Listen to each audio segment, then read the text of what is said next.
साखरपुडा असेल, कुणाचं कुकू असेल, तर लग्न असलं, आमंत्रण असलं तरच जायचं. बिना आमंत्रणाचं गेलात तर तुमच्या जीवनाचा घात झाल्याशिवाय राहणार नाही.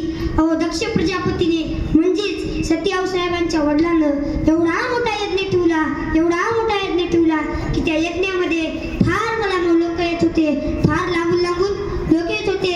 सगळे विमान कैलास पर्वताहून जायचे आणि मात्र सती आऊसाहेबाला काही कळेनाच की विमान कुठे चाललेत, कुठे चाललेत. तेवढ्यात त्याला नारदांनी सांगितलं की तुमच्या माहेरामध्ये यज्ञ आहे, मला आमंत्रण नाही.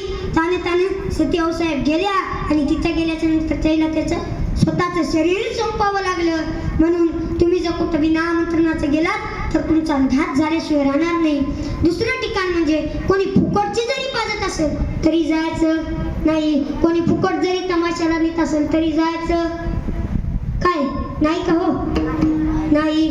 आणि एक म्हणजे असं आहे की तिथं आमंत्रण असलं तरी जावं, पण नसलं तरी जावं. तुका म्हणे जवळी काची राती जाणे. म्हणजे कुठं कीर्तन असेल, भागवत कथा असेल, रामायण असेल तर नकारे पाहू आमंत्रणाची वाट. इथं आल्याच्या नंतर आपल्या जीवनाचा उद्धार आहे, इथं आल्याच्या नंतर आपल्या जीवनाचं सार्थक आहे.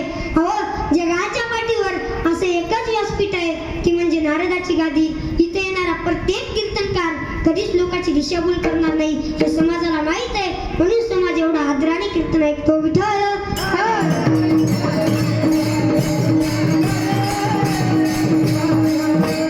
बरोबर आहे म्हणतात. मी ओळखत नाही तुला. देव म्हणतो कुणाचा राव